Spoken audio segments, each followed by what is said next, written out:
Baik, saya awali dulu. Assalamualaikum warahmatullahi wabarakatuh. Untuk pertemuan yang ketiga ini yang akan kita bahas untuk mata kuliah ilmu bahan yaitu bahan kimia padat tak berwarna atau yang berwarna putih. Nah, di antaranya ada fenol, ada borak, ada kalium iodida atau Ki, kemudian natrium karbonat, kemudian natrium kloda atau garam, kemudian kalium hidroksida, natrium hidroksida, natrium tiosulfat, dan yang terakhir asam borat. Nah, ini untuk pertemuan yang ketiga ada 9 bahan kimia padat tak berwarna atau berwarna putih yang akan kita bahas. Baik, untuk pembahasan bahan kimia padat ini lebih menarik dibandingkan pembahasan bahan kimia yang cair. Karena apa? Kalau cair kita hanya bisa mengidentifikasinya dari ciri-cirinya, ya. Kalau dari bahan padat ini mungkin bisa kita bedakan dari bentuknya, bentuk kristalnya, kemudian bisa kita raba. Kalau untuk yang cair kan kita tidak bisa, paling hanya mencium baunya, mungkin hanya melihat uapnya seperti itu. Tapi kalau untuk bahan kimia padat ini kita bisa melihat dari bentuknya, bisa kita merabanya, bisa merasakannya dengan indera peraba kita. Nah, ini rasanya seperti apa, seperti itu. Nah, itu untuk membedakan bahan kimia padat, ya. Baik, kita lanjut ke slide yang pertama.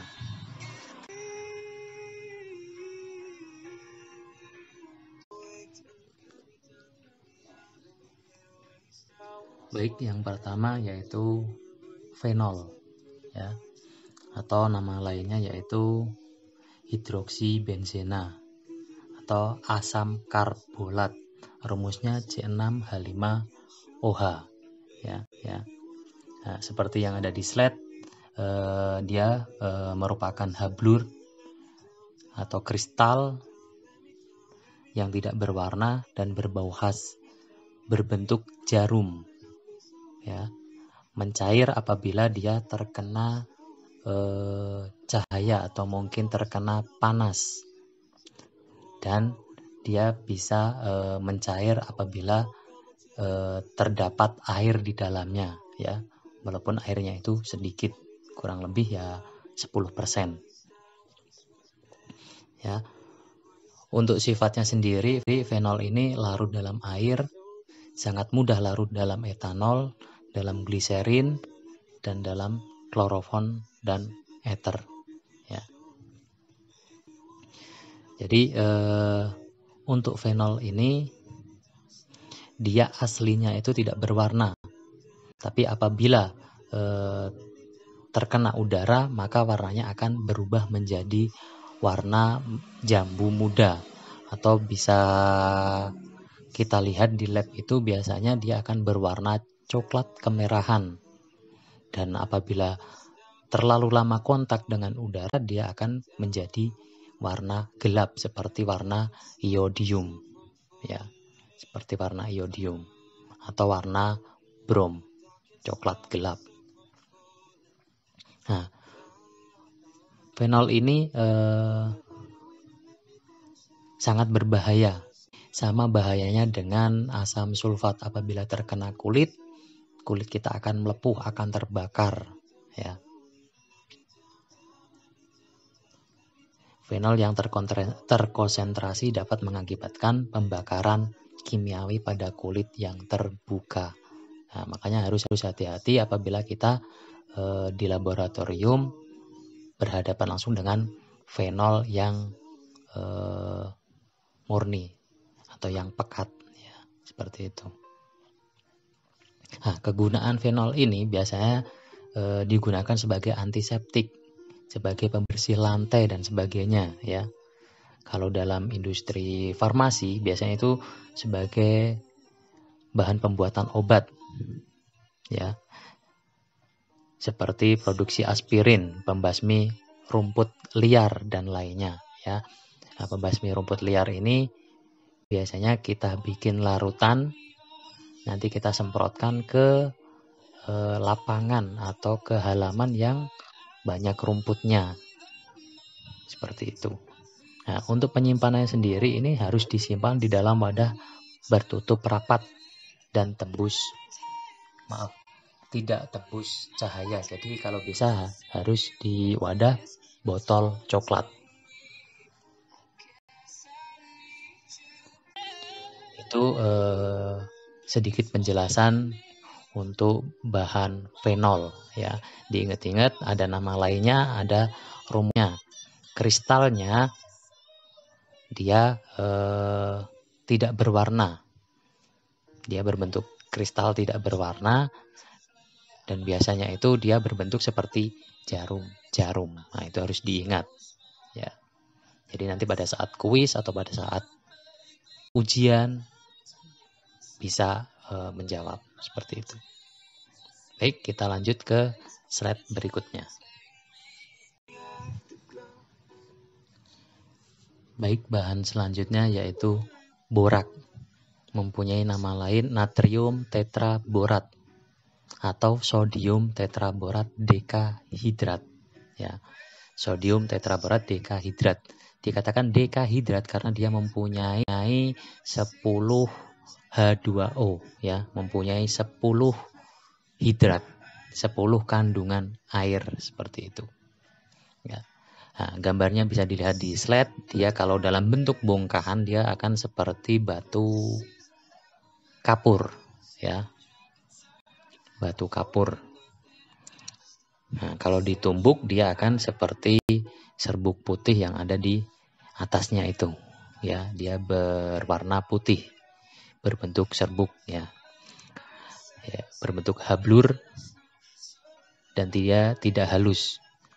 Dia berbau dan dalam bentuk larutan bersifat basa terhadap fenolfetalin. Jadi apabila dia dalam bentuk larutan dia akan bersifat basa, dan apabila dites dengan fenolfetalin dia akan berwarna merah muda atau pink seperti itu.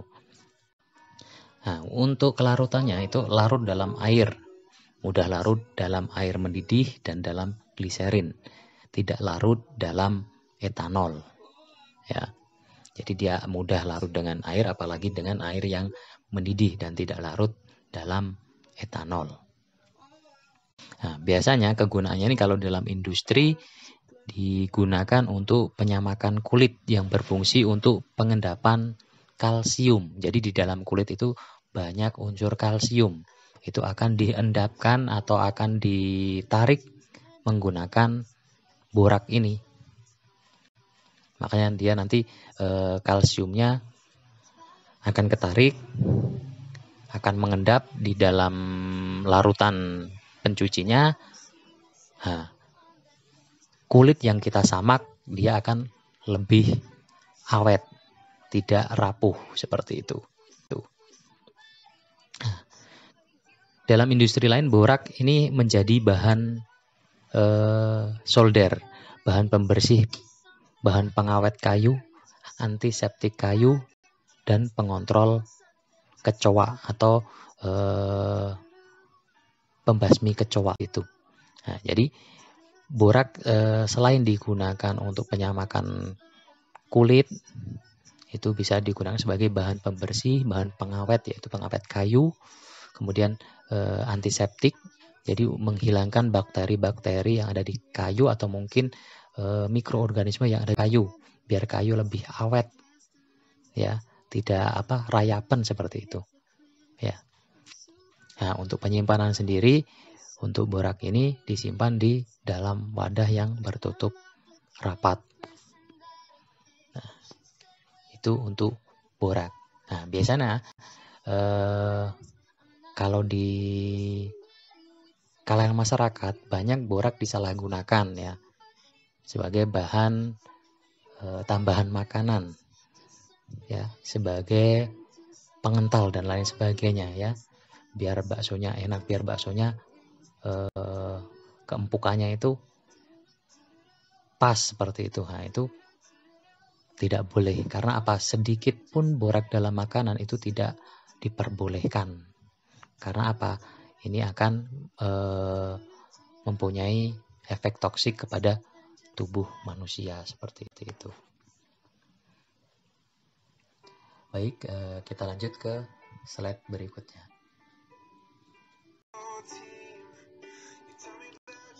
Baik, bahan selanjutnya yaitu kalium iodid. Nama lainnya yaitu potasium iodid. Dia mempunyai rumus Ki, ya, Ki. Gambarnya seperti yang ada di samping, dia berbentuk sablur berwarna putih. Ya, jika terkena cahaya akan teroksidasi sehingga blurnya menjadi basah atau higroskopis dan warnanya berubah menjadi kekuningan. Ya, jadi serbuk putih Ki ini apabila dia kena cahaya, kontak dengan udara, nah ini bisa berubah warna menjadi kuning, ya, karena dia teroksidasi. Nah, begitu juga larutannya, ya. Apabila kita melarutkannya itu fresh, dia akan berwarna jernih, ya. Tapi kalau lama kontak dengan cahaya, kontak dengan udara, dia akan berwarna agak kuning. Oleh sebab itu, apabila kita membuat dalam bentuk larutan, itu harus disimpan di dalam botol coklat. Begitu juga untuk serbuk ini. Nah, serbuk ini juga penyimpanannya harus kalau bisa di botol warna coklat. Boleh botol plastik, boleh silakan. Yang penting ditutup rapat dan tidak terkena udara maupun cahaya seperti itu. Nah, biasanya Ki ini digunakan untuk melarutkan iodium, ya. Iodium itu tidak bisa larut sempurna dengan air. Nah, bisa larutnya gimana? Harus ditambahi dengan Ki ini. Biasanya perbandingannya itu 1:2. Apabila Ki-nya 1 gram, apabila iodiumnya 1 gram, Ki-nya itu kali lipatnya. Berarti perbandingannya adalah 1:2. Seperti itu. Nah, kegunaannya dalam kedokteran itu biasanya digunakan sebagai obat-obatan. Ya, hal ini digunakan pada penyakit hipertiroid dalam radiasi darurat. Ya, ini biasanya digunakan Ki ini. Ya, dalam keadaan darurat dalam penyakit hipertiroid. Dan untuk melindungi kelenjar tiroid ketika beberapa jenis radiofarmaka, ya.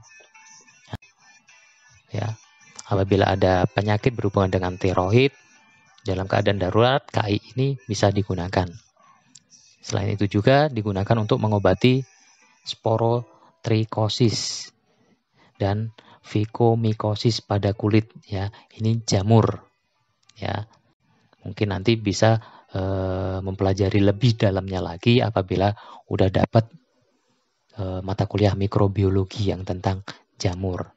Nah, Ki ini bisa digunakan sebagai obat jamur yang pada kulit, ya, obat sporotrikosis dan fikomikosis. Nah, biasanya di laboratorium Ki ini digunakan untuk titrasi metode iodometri, ya. Jadi ada titrasi iodometri, ada titrasi iodimetri. Kalau iodometri ini pentiternya itu natrium tiosulfat, ya. Ki ini nanti ditambahkan ke Erlenmeyer, ya. Nah, itu kegunaan Ki untuk titrasi iodometri. Titrasi iodimetri juga menggunakan Ki. Tapi kalau titrasi iodimetri yang ada di buret yaitu iodium. Karena dia langsung menggunakan pentiternya adalah iodium. Makanya disebut metode iodimetri. Kalau yang I-nya itu natrium tiosulfat. Ya. kedua metode tersebut biasanya kita tidak lepas menggunakan KI ini. Dan dengan suasana asam, biasanya suasana asamnya ini bisa kita gunakan asam-asam yang sudah kita pelajari di bahan kimia cair. Ya, ada asam sulfat, ada asam fosfat, seperti itu.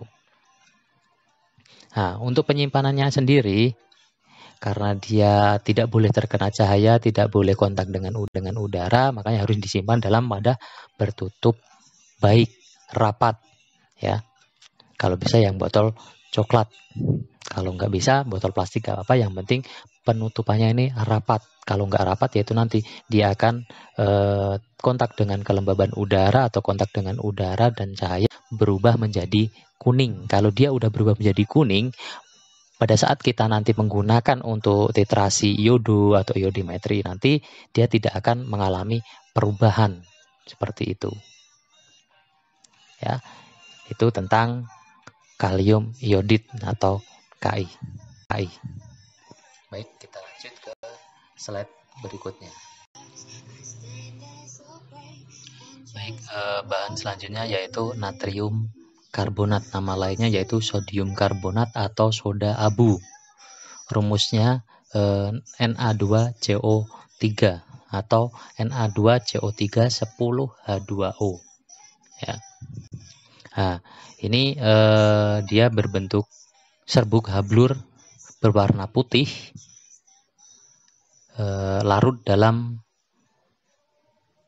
larutan dapat bereaksi dengan alkali dan dapat menarik CO2 di udara sehingga terbentuk karbonat. Nah, biasanya kita pada saat melarutkan natrium karbonat ini sebaiknya kita menggunakan air yang bebas CO. Ya. Air yang bebas CO2. Karena apa? Kalau larutan itu mengandung O2 atau larutan itu kontak dengan udara yang mengandung CO2, itu akan terbentuk endapan karbonat dalam larutan tersebut. Jadi nanti pembuatannya tidak maksimal. Misalkan kita membuatnya konsentrasi 100%. Tapi pada saat kita buat terdapat endapan putih karbonat itu menyebabkan konsentrasinya tidak 100%. Alias berubah karena ada beberapa yang udah bereaksi dengan CO2 yang ada di udara, seperti itu. Nah, untuk kelarutannya ini mudah larut di dalam air. Terus kegunaannya biasanya kalau di dalam industri ini untuk pembuatan kaca, kemudian untuk pembuatan sabun. Kalau di dalam kedokteran biasanya digunakan untuk pembersih luka yang bernanah. Nah, ini sangat perih sekali, ya. Apabila kita memang luka yang bernanah, dia akan bersih, bakterinya hilang, lukanya juga cepat kering, tapi sangat perih seperti itu. Nah, untuk penyimpanannya sendiri, gimana penyimpanannya sendiri? Yaitu disimpan di dalam wadah bertutup baik, ya, biar tidak kontak dengan udara yang mengandung CO2 itu tadi. Kalau dia akan kontak dengan udara yang mengandung CO2, nanti konsentrasinya akan turun seperti itu. Baik, kita lanjut ke slide berikutnya.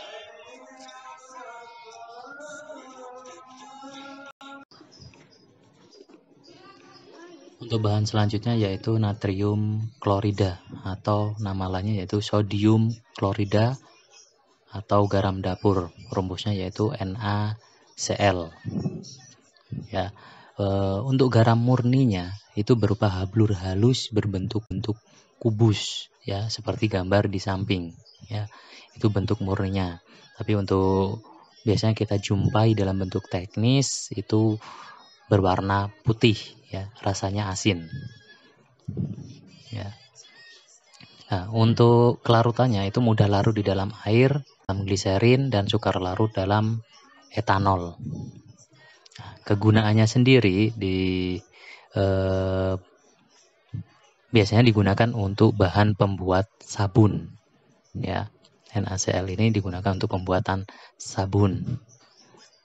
Kemudian bahan tambahan makanan, ya, pemberi rasa asin dalam makanan dan sebagai pengawet makanan seperti ikan asin kita awetkan menggunakan garam, ya. Itu kegunaan dari NaCl. Nah, dalam jumlah natrium klorida digunakan banyak proses industri, ya, merupakan sumber utama senyawa natrium dan klorin yang digunakan sebagai bahan baku untuk sintesis kimia. Jadi sebagai senyawa natriumnya atau sodiumnya dan senyawa klorin atau Cl-nya itu, ya. Ini biasanya digunakan dalam sintesis kimia. Nah, untuk penyimpanan sendiri ini disimpan dalam wadah yang bertutup baik, ya. Jadi bedanya apa sih garam dapur sama garam yang ada di laboratorium? Itu sebenarnya sama.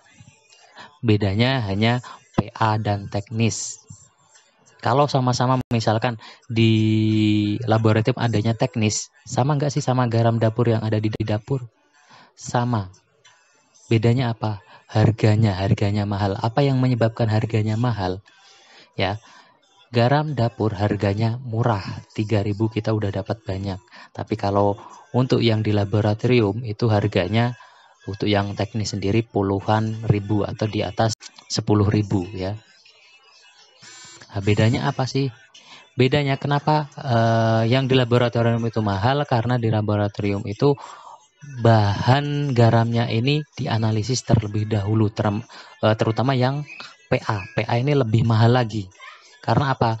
Dalam wadah PA itu nanti ada spesifikasi atau data analisisnya. Mungkin dia mengandung Cl-nya berapa, sodiumnya berapa, terus ion-ion yang lainnya, pengotornya dan lain sebagainya. Analisis itulah yang menyebabkan bahan garam dapur ini mahal, garam dapur yang ada di dapur seperti itu. Baik, kita lanjut ke slide berikutnya.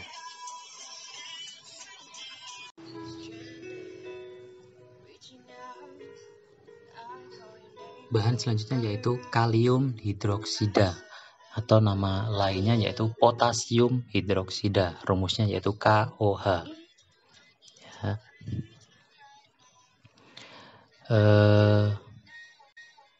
Berbentuk butir, dia butirannya oval, padatan berwarna putih, dan ini dapat menarik air dan CO2.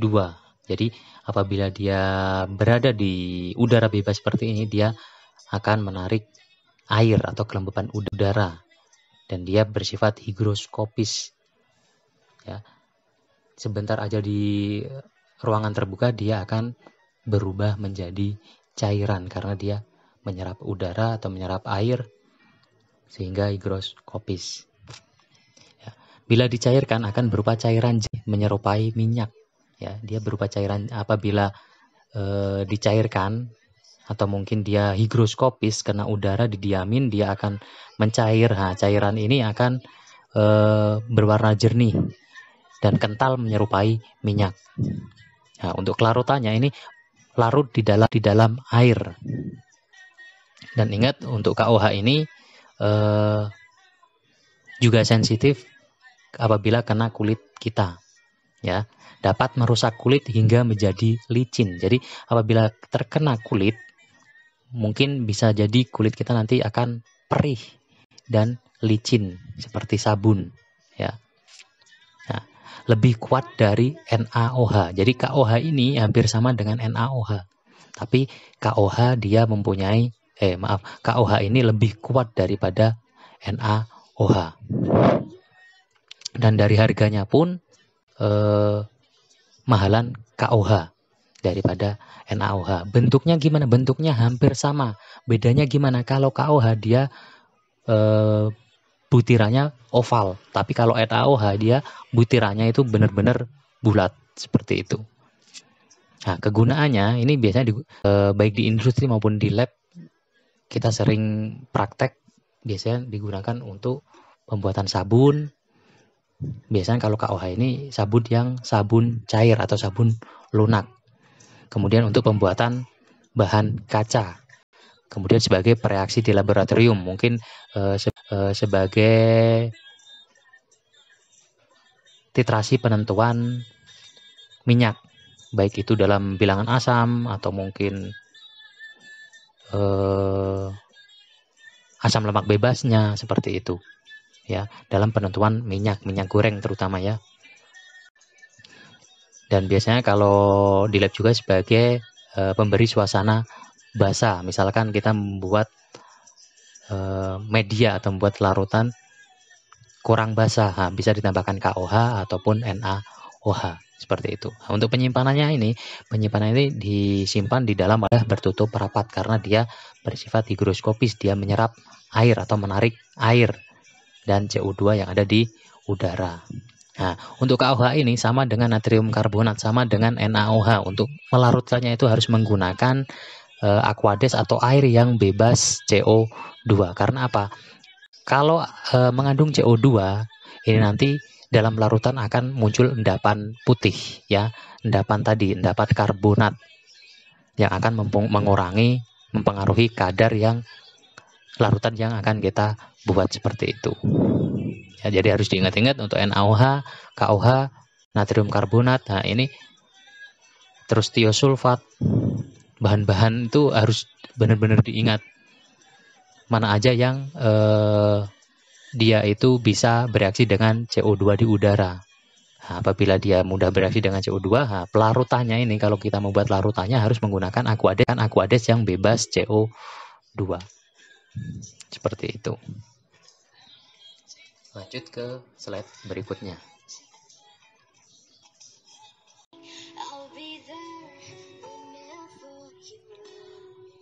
Baik, untuk bahan selanjutnya yaitu natrium hidroksida, nama lainnya yaitu sodium hidroksida, atau bisa nama pasarannya bisa kita kenal sebagai soda api atau soda kaustik. Rumusnya yaitu NaOH. Bentuknya gimana? Silahkan dilihat gambarnya di samping, hampir sama dengan KOH. KOH dia oval, kalau yang ini dia benar-benar bulat. Ya, berbentuk bulat, merupakan padatan putih yang dapat menarik air dan CO2. Jadi sama sifatnya sama KOH. Bedanya apa? Lebih kuat KOH daripada NaOH. Nah, kelarutannya sama, yaitu larut dalam air. Kemudian sama-sama juga dapat merusak kulit hingga menjadi licin. Jadi apabila padatan ini kita gesekkan ke kulit, nanti dia akan menjadi licin dan kulit kita akan menjadi perih. Ya, lebih murah dibandingkan dari KOH. Ya, karena ya kekuatannya itu tadi lebih kuat KOH daripada NaOH. Nah, kegunaannya juga hampir sama, biasanya digunakan pembuatan sabun, kemudian untuk pemurnian minyak tanah, menghilangkan zat-zat asam karena dia ini bersifat basa ya. KOH, NaOH itu bersifat basa, jadi bisa menghilangkan zat-zat yang bersifat asam. Kemudian sebagai reaksi di laboratorium jadi sama, untuk memberi suasana basa, selain untuk titrasi. Ya, NaOH ini dia sebagai standar primer. Nah, standar primer ini nanti digunakan untuk menyetandarkan standar sekunder. Biasanya apa yang standarisasinya, yaitu HCl. Ya, karena dia bersifat asam, jadi yang standarisasinya adalah karena dia bersifat basa, yang distandarisasinya yaitu bersifat asam, yaitu HCl, seperti itu. Nah, untuk penyimpanannya sama, karena dia higroskopis, mudah menarik air dan mudah bereaksi dengan CO2. Jadi penyimpanannya ini harus disimpan di dalam wadah bertutup rapat. Apabila dibuat dalam bentuk larutan itu juga sama. Ingat, KOH, NaOH kalau dibuat dalam bentuk larutan, penyimpannya harus di wadah botol plastik. Jangan sampai di wadah botol kaca. Karena apa? Sedikit larutan yang tertinggal di sekitar tutup nanti akan bereaksi dengan CO2, dia akan menjadi karbonat. Kalau disimpan di dalam wadah botol kaca, nanti kacanya ini akan saling nempel, jadi susah dibuka. Makanya harus dibuat dalam wadah botol plastik. biar mudah dibuka seperti itu. Ya, itu harus diingat-ingat ya. Dari sifatnya seperti apa, makanya kita harus bisa juga untuk penanganannya dalam pembuatannya. Lanjut slide selanjutnya.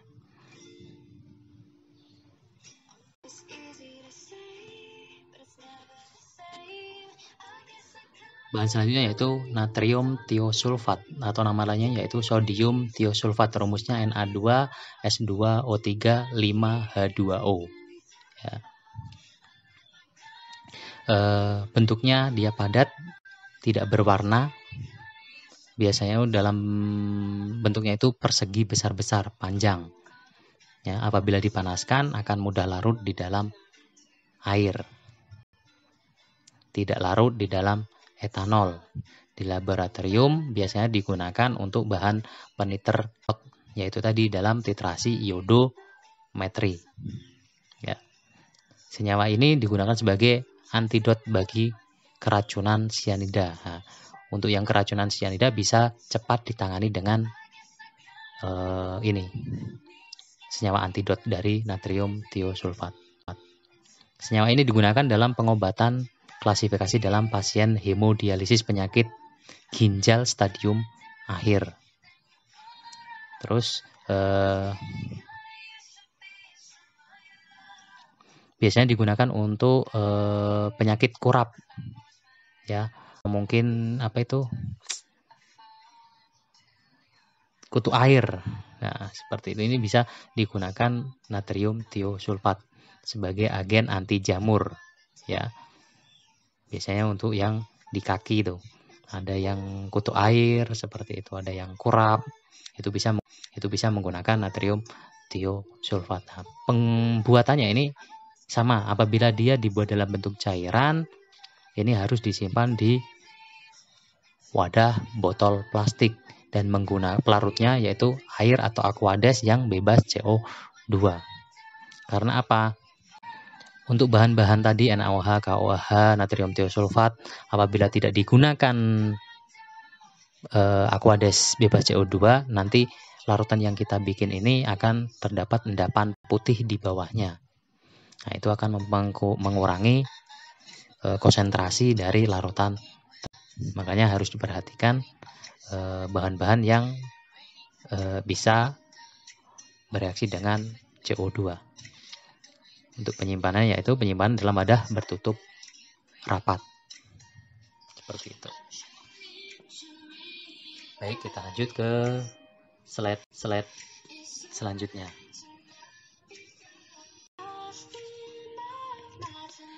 Bahan selanjutnya yang terakhir yang kita pelajari dalam bahan kimia padatan yang tidak berwarna atau yang berwarna putih yaitu asam borat. Nama lainnya yaitu boric acid atau hidrogen borat atau asam orto borat. Rumusnya yaitu H3BO3. Bentuknya seperti gambar yang ada di samping, warnanya putih, dia berupa hablur, berupa sisik putih. Jika diraba menyerupai lemak. Jadi apabila kita raba ini, kita pencet-pencet, kita gesek-gesek menggunakan jari kita antara telunjuk dan jempol, nah itu menyerupai lemak gitu. Jadi ada kembung-kembungnya gimana gitu. Nah, dapat terbang dengan uap air. Ya. Apabila terkena uap air, dia akan bisa melayang. Tidak dapat dititer dengan basa kuat dan fenolphthalein kecuali ditambahkan dahulu dengan gliserol. Jadi untuk penetapan asam borat ini tidak bisa langsung kita titrasi menggunakan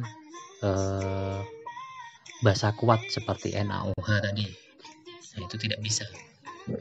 Dan menggunakan fenolphthalein, dia tidak akan bisa bereaksi. Jadi untuk penentuan asam borat ini atau untuk menitrasi asam borat ini biasanya kita tambahkan dahulu dengan gliserol. Jadi nanti pada saat kita titrasi dia akan muncul perubahan warna karena adanya basa kuat dan fenolphthalein menjadi merah muda atau pink. Sering digunakan sebagai antiseptik, insektisida, penghambat nyala, penyerapan neutron, atau perkusor untuk senyawa kimia. Ya, ini untuk asam borat. Kemudian dalam kedokteran ini biasanya kita kenal sebagai air bor 3% atau salep bor 10%. Ya. Nah, air bor ini untuk apa? Biasanya obat tetes mata seperti itu. Salep untuk apa ya? Salep untuk luka-luka yang ada di kulit. Nah, untuk penyimpanan sendiri ya disimpan di dalam wadah bertutup baik. Nah, itu mungkin beberapa bahan kimia padat yang tidak berwarna atau berwarna putih yang kita pelajari pada pertemuan ini.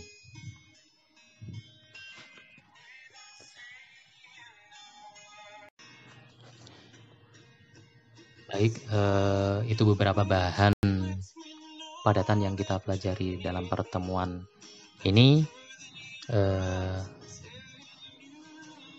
Tidak lupa saya akan menyampaikan kembali tentang tugasnya merangkum. Silahkan dijadikan satu mulai dari bahan cair 1, bahan cair 2, bahan padatan tidak berwarna, dan nanti satu lagi ada bahan padatan yang berwarna. Silahkan dirangkum menjadi satu, dijadikan seperti makalah, nanti dikumpulkan saat mendekati UAS. Jadi ini sebagai tambahan nilai untuk nilai laporan praktikum, memenuhi nilai 50% dalam nilai praktikum. Jadi lumayan, harus benar-benar dikerjakan untuk mendapatkan nilai 50% dari nilai untuk menambah nilai akhir nanti. Jadi selain nanti ada UTS, ada UAS, ada nilai tugas atau nilai laporan ini, seperti itu. Dan tidak lupa untuk pertemuan-pertemuan selanjutnya silahkan dipersiapkan untuk kuis-kuisnya, ya. Jangan sampai tertinggal, jangan sampai tidak mengumpulkan. Karena apa? Nanti akan menghambat nilai saudara-saudara. Terima kasih, mungkin itu yang saya sampaikan. Saya akhiri. Wassalamualaikum warahmatullahi wabarakatuh.